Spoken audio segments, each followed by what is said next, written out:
मैं देख चले चले मेरे बेटा साथ साथ आ जाए बेसिक ज्योमेट्री। ठीक है, ज्योमेट्री भी जो है ब्रांच है मैथमेटिक्स की। ठीक है, ठीक। जिसमें हम लाइंस को शेप्स को स्टडी करते हैं। ठीक है, अब इसकी ब्रेकिंग करेंगे, अगर आप देखें ग्रीक वर्ड से मिलके बनी है ये। ठीक है, ठीक। अगर आप इसको ब्रेक करें यहां पर तो देखें जियो मैट्री। जियो का मतलब होता है अर्थ। क्या होता है? अर्थ। मैट्री का मतलब होता है मेजरमेंट। मेजरमेंट, ठीक हो गया। जी सर जी। मतलब ज्योमेट्री का मतलब क्या है? अर्थ की मेजरमेंट। अब अर्थ डिफरेंट शेप्स में पाई जाती है, कभी ऐसे होती है, कभी ऐसे होती है, कभी ऐसे होती है। तो वो डिफरेंट वेज से उसको मेजरमेंट करते हैं।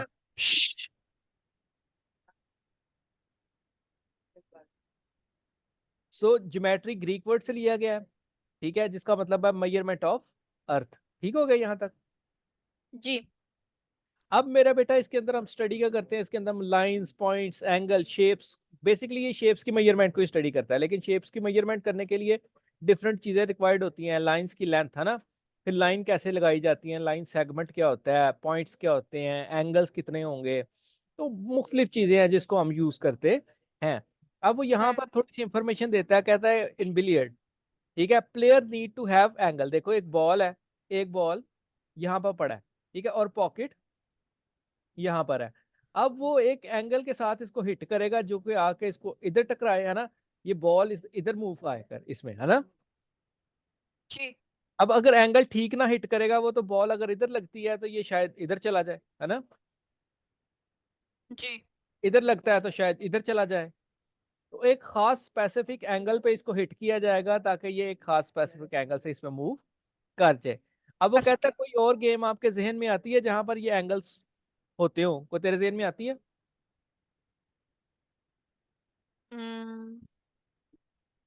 एंगल्स। हाँ, सर इंजीनियरिंग में। इंजीनियरिंग नहीं, गेम्स की बात कर रहा है वो, स्पोर्ट्स की बात कर रहा गेम्स। है। सर नहीं। मेरा बेटा देखें, आप क्रिकेट खेल रहे हैं, एक फील्डर इधर खड़ा है, एक फील्डर इधर खड़ा है। आप एक स्पेसिफिक हिट करेंगे ताकि ना उसकी तरफ जाए ना उसकी तरफ जाए। आप फुटबॉल खेल जी। रहे हैं, है ना। आप बॉल को जब हिट करते हैं, ऐसे हिट करते हैं कि गोलकीपर से बच के वो मूव करे, है ना।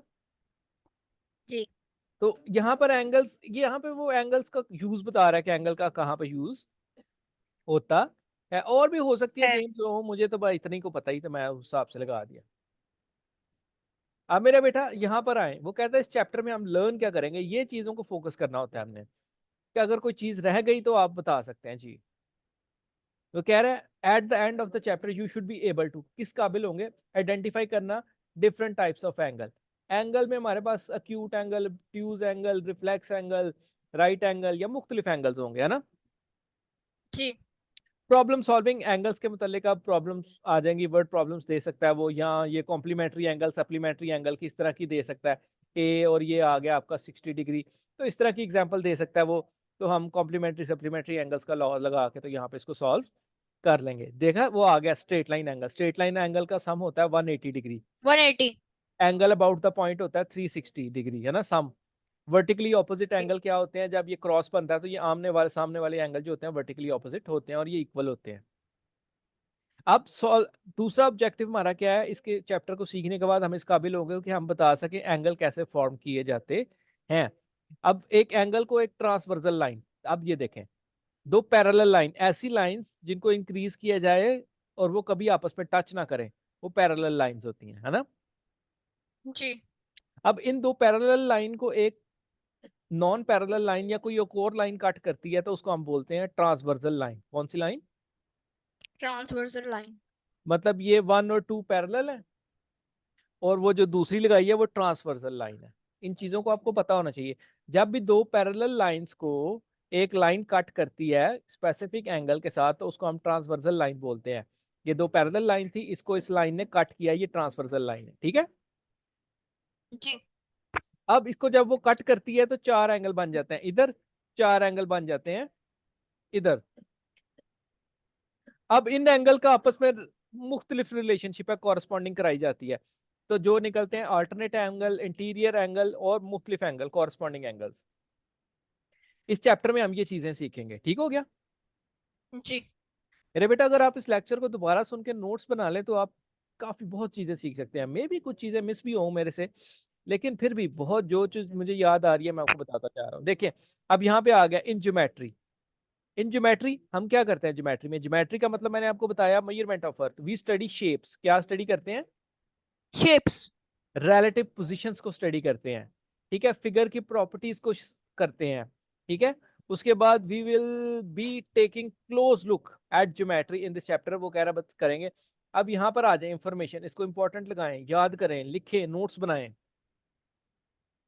वो कहता है one of the most important geometry books were written by written is the elements.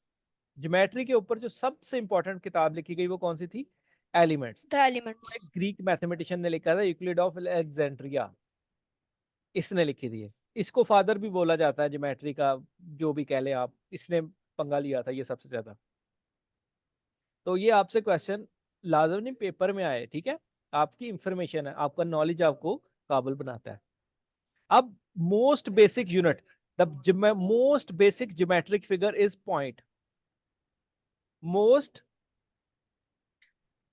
Basic geometric figure is point. MCQ आ सकता है, ऑप्शंस में कहीं पे आ सकता है, फिल इन द ब्लैंक्स में कहीं आ सकता है, और भी कुछ पूछ सकते हैं ना। जी। तो ये आपको याद करना है कि ज्योमेट्री का सबसे बेसिक। अब देखिए एक पिक्चर है, आप फोटो खींचते हैं, वो पिक्सल्स में आती है, तो वो छोटे छोटे डॉट्स को, डिफरेंट कलर्स के पिक्सल को मिला के एक पिक्चर बन जाती है ना। जी। अगर आप पिक्चर को जूम करते जाएं करते जाएं करते जाएं तो आपको छोटे छोटे डॉट्स नजर आना शुरू हो जाएंगे। ऑल आ अदर जाएंगे। Figures are made up of collection of points. तो ये वो भी वही बात कर रहा है कि ये छोटे छोटे पॉइंट्स को मिला के शेप बन जाती है। जैसे छोटे छोटे पॉइंट को ऐसे आपस में बड़े क्लोजली मिलाएं तो एक लाइन बन जाएगी, है ना। जी।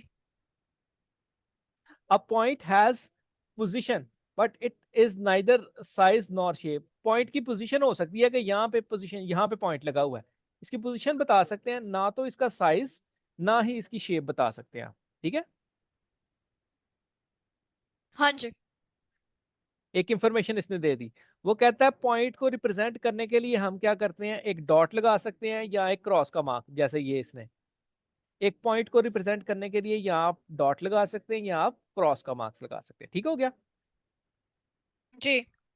और एक पॉइंट को नेम करने के लिए आप हमेशा कैपिटल यूज करेंगे। We normally use capital letter to name the point. Naming जब भी की जाती है मैथ्स में वो कैपिटल ही होती है, क्योंकि नेमिंग आप कह ले प्रॉपर नाउन होता है ना फिर, हाँ जी। तो वो कैपिटल में ही होता है। यहां तक क्लियर हो गया मेरे बेटे का? काफी इंफॉर्मेशन थी।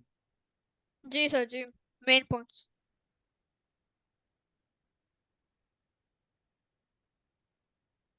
वो कहता है अब जब डॉट लगाते हैं, है ना, डॉट हमने लगाया, सपोज मैं यहाँ पे एक स्केल ले लेता हूँ, अगर मुझे यहाँ पर मिल जाए, शायद इसमें है पर वो नहीं आ रहा इधर, है ना, जी। स्केल नहीं आ रहा, चल छोड़ दफा कर। अब देखें एक स्केल है, मैं लाइन लगा के बता रहा हूं। एक स्केल से हम नाप रहे हैं, ऐसे निशान लगा रहे हैं, 1 2 3 4 5। अब मैंने एक पॉइंट लगाया, पॉइंट मैंने बड़ा लगा दिया, तो अब ये दो चीजों को, दो मेजरमेंट्स को आपस में ये कवर कर रहा है ना। हाँ जी। तो वो कहता है सिंस डॉट का भी एक साइज आ जाता है मेजरमेंट में, ये डिस्टर्ब कर सकता है, इसलिए हम क्या यूज करते हैं, क्रॉस यूज करते हैं। क्या यूज करते हैं? If we want to make a position of, cross. Cross is preferred. क्यों प्रेफर किया जाता है? कि फिर वो फरमाइश करना, नापना आसान हो जाता है। हो जाता है। वो उसमें होगी, वो डब्बे में, लकड़ी वाले डब्बे में, लकड़ी वाले डब्बे में वो जो लाल डब्बा है उसके नीचे मैंने रखी थी, ठीक हो गया। अब लाइन क्या है? When we join two points, दो पॉइंट्स को ज्वाइन करते हैं, एक पॉइंट ये है, एक पॉइंट ये है, इन पॉइंट्स को आपस में छोटे छोटे पॉइंट्स लगा के ज्वाइन करते हैं तो एक लाइन सेगमेंट फॉर्म होता है। क्या होता है? लाइन सेगमेंट फॉर्म होता है। A B is formed and A B are called A, ये जो इसके ये हैं ये एंड पॉइंट कहलाते हैं। ए बी क्या है? इसके एंड पॉइंट। अब वो कहता है if we extend the line segment A B both direction indefinitely we get line. अब इनसे बाहर, इसको इधर को एक्सटेंड कर दो, उधर को एक्सटेंड कर दो, आपने फिर कुछ डाला इसमें, एक्सटेंड कर दो, कुछ स्मेल आ रही है जलने की, चेक करें क्या जल रहा है। हम्म। हाँ, तो जब लाइन को एक्सटेंड कर दिया जाता है बोथ साइड पे, बोथ एंड पॉइंट से, तो ये लाइन बन जाती है। लाइन और लाइन सेगमेंट में क्या फर्क है कि लाइन की कोई मेजरमेंट नहीं होती, इसके ना एंड पॉइंट होते हैं। लाइन सेगमेंट की मेजरमेंट भी होती है और इसके एंड पॉइंट भी होते हैं। इसके बीच में जो जी सेगमेंट है वो लाइन सेगमेंट है, जबकि ओवरऑल ये लाइन है। ठीक है। जी और लाइन को रिप्रेजेंट करने के लिए हम दोनों तरफ एरो हेड लगाते हैं और ये इंपॉर्टेंट है। ठीक है। अब आ गई रे।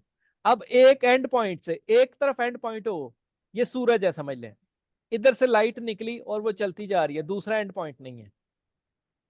इस केस में जी इसको हम बोलते हैं रे। इस केस में हम इसको क्या बोलते हैं? रे। रे। रे has one and point only. रे हैज, तो ये देख लो ये दोनों रेज वन हैं एंड पॉइंट। कि एक तरफ से तो ये निकल रही है, यहां से तो निकल रही है, लेकिन कहां तक जा रही है कोई पता नहीं। ठीक है। जी अब बोल रहा है इंटरसेक्टिंग लाइन। जब दोनों लाइंस आपस में कट करती हैं एक दूसरे को, इसको इंटरसेक्शन बोलते हैं, और ये पॉइंट ऑफ इंटरसेक्शन होता है जहां पे ये टच करती हैं। ठीक है, ये क्या है? Point of, intersection. जहां पे ये एक दूसरे को कट करती हैं। ठीक है।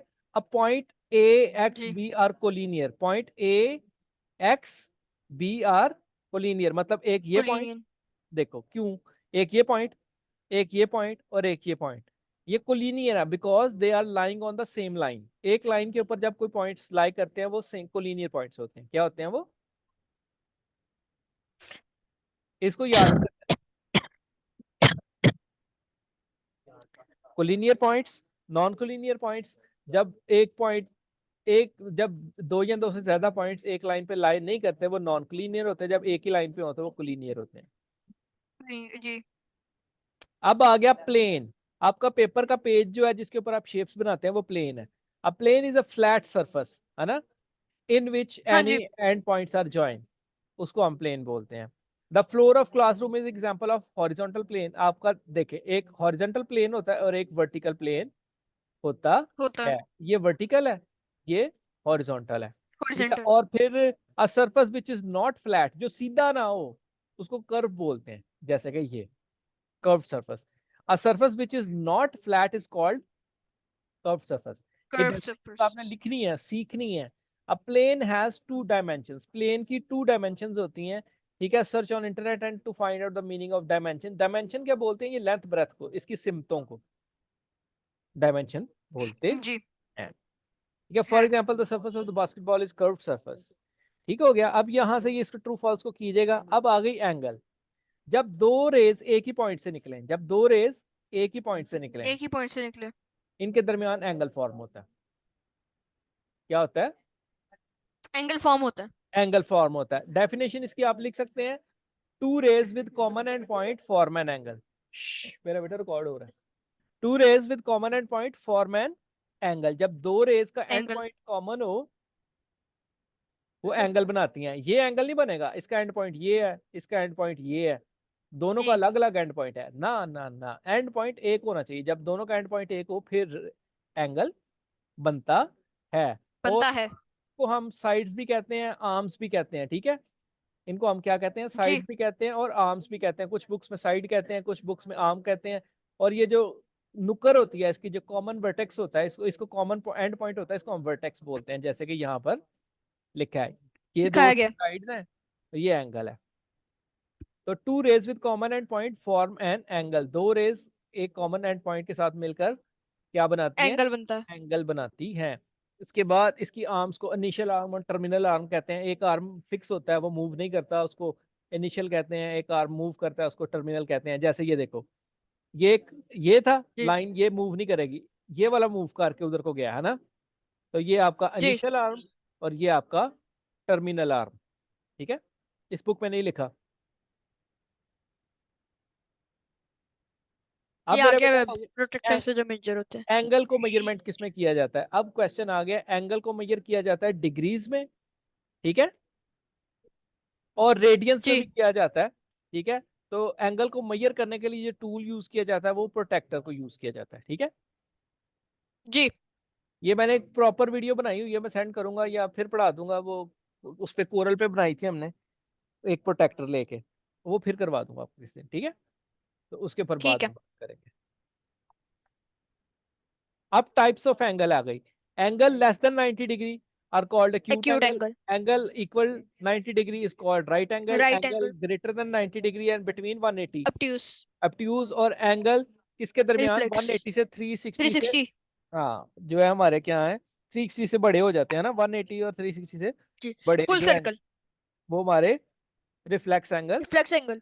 हाँ, यानी 360 से छोटे और 180 से बड़े होते हैं ये, ठीक है, 360 से छोटे जी। और और 180 180 से से बड़े। बड़े। अब मेरा बेटा यहाँ पर आ जाए हम, तो ये हमारा अक्यूट एंगल है क्योंकि ये 90 से छोटा है। हम कैसे रेफरेंस ले सकते हैं, 90 तो तकरीबन ऐसा होता है ना।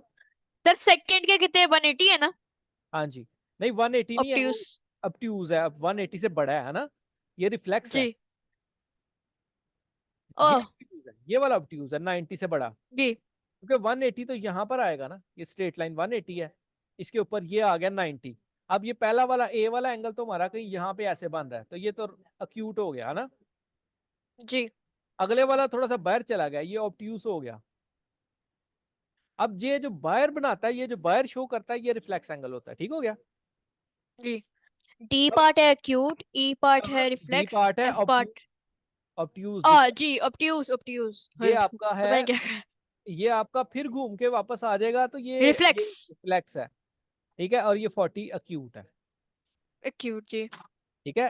पहला वाला अक्यूट क्यों है, क्योंकि वो हमारा लेस देन 90, मैं इसके ऊपर ए लिख, 90 डिग्री है।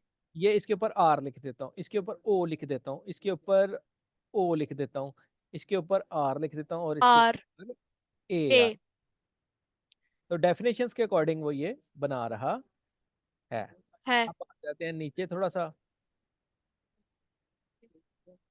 यहाँ पर आ जाते हैं, यहाँ पर परपेंडिकुलर लाइन, दो लाइंस, एक हॉरिजॉन्टल और एक वर्टिकल लाइन, एक हॉरिजॉन्टल लाइन और एक वर्टिकल लाइन, जब आप वर्टिकल लाइन। 90 डिग्री का एंगल बनाती हैं तो इसको हम परपेंडिकुलर बोलते हैं। इसको रीड कैसे करेंगे, ये देखो, ये लाइन ए बी थी, ये लाइन सी डी थी, और यहाँ पर ये परपेंडिकुलर है ना, इधर। जी। सो वो कहता है कि A B perpendicular P Q, P Q को यहाँ पे कहाँ पे आ रहा है, P Q perpendicular A B है ना। हम इसको लिखेंगे C G. Perpendicular to A B, या A B perpendicular to C D, क्योंकि दोनों लाइंस आपस में बना तो रही है ना 90 डिग्री के एंगल। इसमें पोजीशन की कोई इशू नहीं है, दो लाइंस आपस में इंटरसेक्ट करें और एंगल 90 डिग्री का करें। और जहां पर ये आपका ये यहाँ पे यह मिलता है, आके इंटरसेक्ट करता है, उसको बोलते हैं फुट ऑफ परपेंडिकुलर। क्या बोलते हैं उसको फुट ऑफ परपेंडिकुलर। यार, वो समरी निकाल के देना मुझे मैथ्स के 8वें चैप्टर की, उसके अंदर एक टर्म यूज की थी उसने, प्रोजेक्शन। इसको हम फुट ऑफ परपेंडिकुलर और प्रोजेक्शन भी बोलते हैं। 8वें चैप्टर की पीछे समरी है ना, 8वें चैप्टर की समरी, उसमें प्रोजेक्शन की डेफिनेशन थी पीछे ग्लॉसरी में। हाँ, 8वें चैप्टर में देखो, प्रोजेक्शन ही है ना, फुट ऑफ परपेंडिकुलर, पहला वाला प्रोजेक्शन ही है ना। हाँ, सो ये फुट ऑफ परपेंडिकुलर को क्या बोलते हैं, प्रोजेक्शन भी। जी। इधर से देख, मैंने उठा के तुझे लिखवा दिया है ना। जी। अब मेरा बेटा नेक्स्ट हमारे पास आ रहा है कॉम्प्लीमेंट्री एंगल और सप्लीमेंट्री एंगल। मैंने बताया जब एंगल का सम 90 डिग्री हो तो वो कॉम्प्लीमेंट्री होती है, जब एंगल का सम 180 डिग्री हो तो वो सप्लीमेंट्री होते हैं। मतलब दो एंगल्स हैं, जैसे 50 प्लस 40, इनको प्लस किया गया तो 90 आया। जब दो एंगल का सम 90 हो तो वो कॉम्प्लीमेंट्री, जब सम 180 हो तो वो सप्लीमेंट्री। सुपरमैन बड़ा होता है तो सप्लीमेंट्री 180 होता है, ठीक है, क्योंकि 90 एक छोटा जी। है एक बड़ा है ना, तो सप्लीमेंट्री सुपरमैन याद रखना बड़ा है। अब एडजेसेंट एंगल कौन से होते हैं, देखें, आप जिस रूम में बैठे होंगे उसके साथ भी शायद एक रूम होगा ना, हाँ जी। उन दोनों रूम्स के दरमियान अलग अलग दीवार तो नहीं ना बनाई गई, जैसे ये मैं ऐसे बना लूं कि एक रूम ये साथ है तो उसकी दीवार अलग बनाई और बीच में स्पेस छोड़ के उसकी दीवार अलग बनाई, ऐसा नहीं ना होता। नहीं। दो रूम्स के दरमियान कॉमन वॉल होती है ना। जी।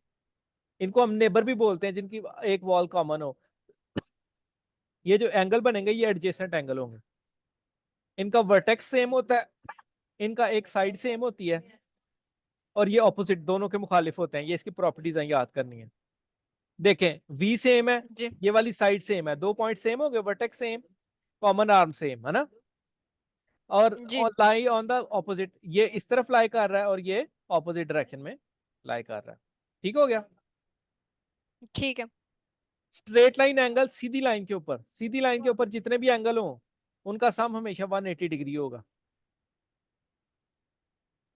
जी यानी ए प्लस बी प्लस सी इक्वल 180 डिग्री होगा, बिकॉज ये स्ट्रेट लाइन एंगल है। एंगल अबाउट पॉइंट, एक पॉइंट है, देखें एक पॉइंट है, ओहो लिख नहीं रहा, एक पॉइंट है, ये मैंने पॉइंट लगा दिया, इसके गिर्द जितने भी एंगल होंगे, ए बी सी डी, देखो इनको मिलाने से सर्कल बन जाता है, इनका सम 360 होगा हमेशा, ये लिखा हुआ इसमें। ठीक है। जी अभी उसने एग्जांपल दी हुई है कि इसको फाइंड करें, ये एंगल अबाउट पॉइंट है, यानी 4a प्लस 50 प्लस 214, इनका सम होगा 360 डिग्री। जी क्या कह रही है? या अब इनको प्लस करो, 4a 50 प्लस 214 कितना हुआ?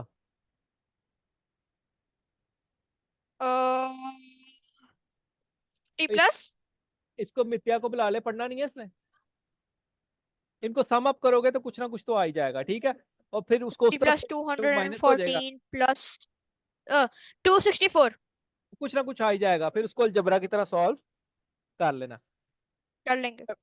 मेरा पुत्र, ये अब आपका यहां तक हो गया वर्टिकली ऑपोजिट एंगल। देखें, जब दो एंगल आमने सामने, जब दो लाइंस आपस में इंटरसेक्ट करती हैं, जी तो इनके आमने सामने वाले एंगल्स को बोलते हैं वर्टिकली ऑपोजिट एंगल। ये ए और बी क्या है? Vertically opposite angle. ठीक एंगल। हो गया। और ये बराबर होते हैं। इसमें देखो, ए और सी, डी और बी, जी उसके बाद एक्सरसाइज शुरू हो जाती है। इसको कल करेंगे आप, ठीक है। ठीक है। ये वाला हम वैसे कर भी सकते हैं, टाइम आ गया सर जी। क्वेश्चन 2 कर सकते हैं हम। ये देखें, हम एक रेफरेंस बनाते हैं अपने लिए ऐसे, है ना। यहां पर आगे एंगल लेस देन 90, यहां पर आगे ग्रेटर देन 90 और 180, यहां पर फिर ये सारे रिफ्लेक्स होंगे। अब ये एंगल हमारा देखने से पता लग रहा है यहां बन रहा है, तो ये ऑब्ट्यूज है। इसके बाहर से हमें पता लग गया ये ये रिफ्लेक्स है। रिफ्लेक्स है। ये हमारा इधर बन रहा है, अक्यूट। तो ये अक्यूट है। ये तो लिखे हुए हैं, ये आपका 180 रिफ्लेक्स हो गया, 80 से बड़ा है ना, 89 90 से छोटा है, ये जी आपका हो गया acute. Right. Acute acute right ही 90, होगा। राइट तो 90 डिग्री का होता है ना। अच्छा। और ये हाँ जी। 124, ये आपका ऑब्ट्यूज हो जाएगा। ऑब्ट्यूज जी। ठीक हो गया।